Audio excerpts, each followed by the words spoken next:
Meet 35 male with my wife, 33 female of 9 years, wants to give up our daughters for adoption. My wife and I had been dating since college and married shortly after she graduated.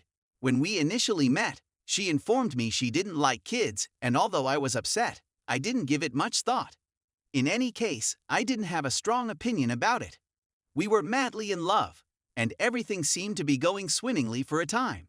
6 years ago, her birth control failed, and I promised her that I would back any decision she chose.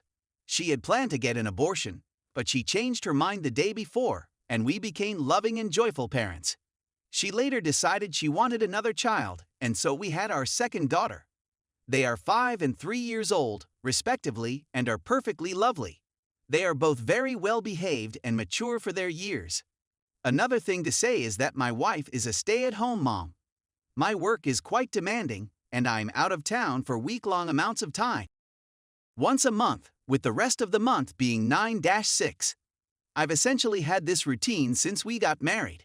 I earn a nice living, in the low 6 figures, and we've never had any financial problems. I'd suspected something was wrong with my wife for a few months. She is definitely the main caregiver for our girls, but she has suddenly become absolutely hands-off while I am at home. I don't mind spending more time with my girls, taking care of them, but there's more to it than that. She will utterly disregard them when I am present. If they ask for anything, she tells them to go ask Daddy, and then goes into our bedroom and locks the door to get away from them. I've been asking her whether she's okay, and she's always said everything was perfect until last night. She approached me and seated me at the table after we had put the kids to bed. She began remembering about exciting things we had done shortly after we were married. What a terrific experience everything had been. My guard was down because she was being nice, hilarious, and loving. She said we used to be able to do anything we wanted before we had the girls. I hope we could return to it. I inquired as to what she meant. She finally revealed, after considerable probing, that she regretted having children. I said that I, too, felt overwhelmed at times, but that I would always adore our girls. She became silent. She murmured something, so I asked her to repeat it. She shouted, "I don't love them," and then burst into tears. I sat there with my mouth agape. She regained her composure and resumed speaking. She was talking about how she had been researching adoption organizations and foster care. She had previously called one agency. She was planning to give away my children. I sat there shocked, unable to speak, while she gushed about how wonderful it would be to reclaim our life, and how wonderful our relationship will be once we are no longer parents. I had no idea what to do. I let her talk herself out of it. And when she went to bed, I went to get my kids, pack a few things, and drive to my mother's place. Today, I phoned in ill to work. I informed them that I would most likely be absent for the remainder of the week. My wife has left me a slew of missed calls, voicemails, and messages.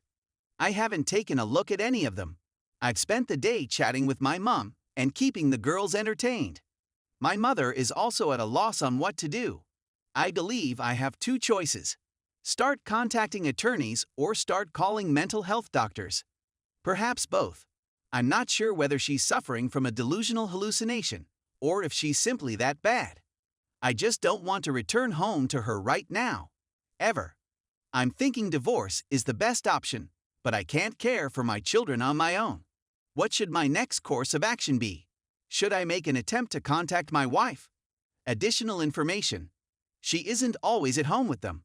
They attend pre-K for 6 hours every day, 4 days per week.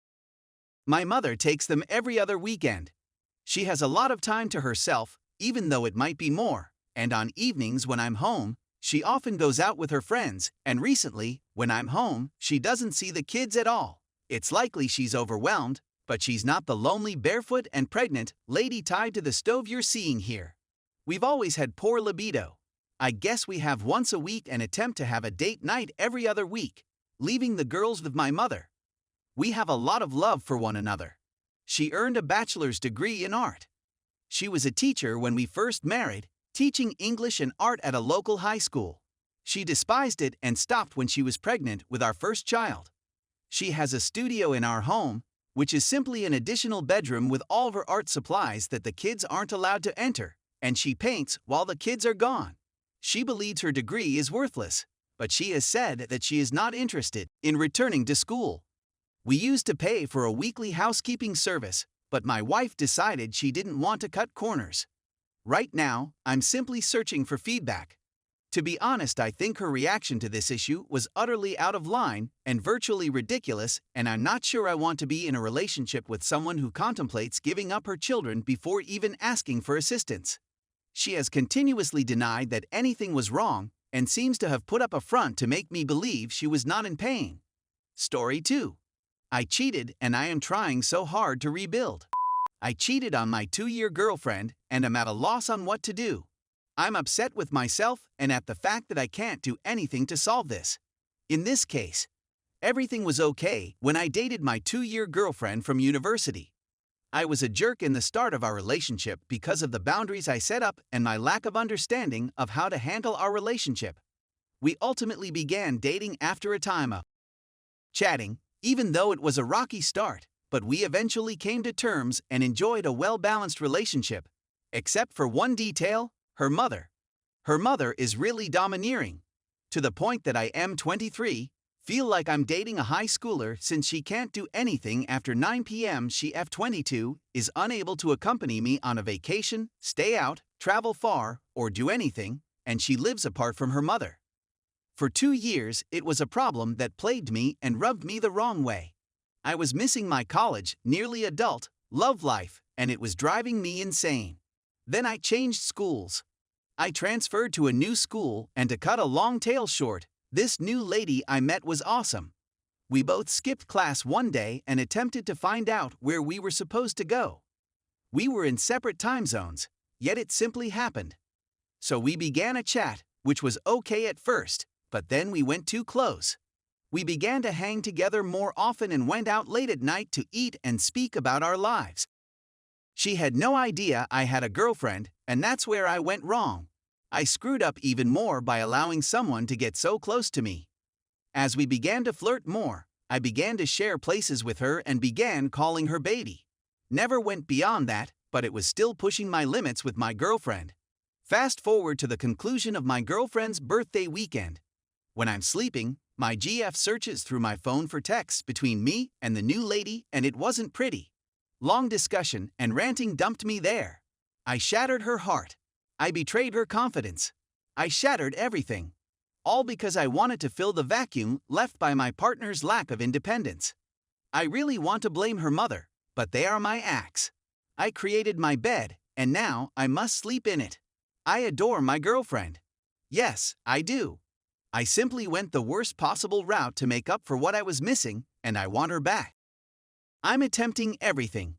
Doing what I lacked in the relationship, I phoned the other girl and told her the truth, as well as that I am blocking her and would not see her again since I love my girlfriend. Everything. There is hope for rebuilding, but I am losing hope and willpower every day. I grieve over it and wish I had taken a different approach to a simple issue. I never touched this other lady since I couldn't outside of my girlfriend, but I shattered a lot of trust and it hurts.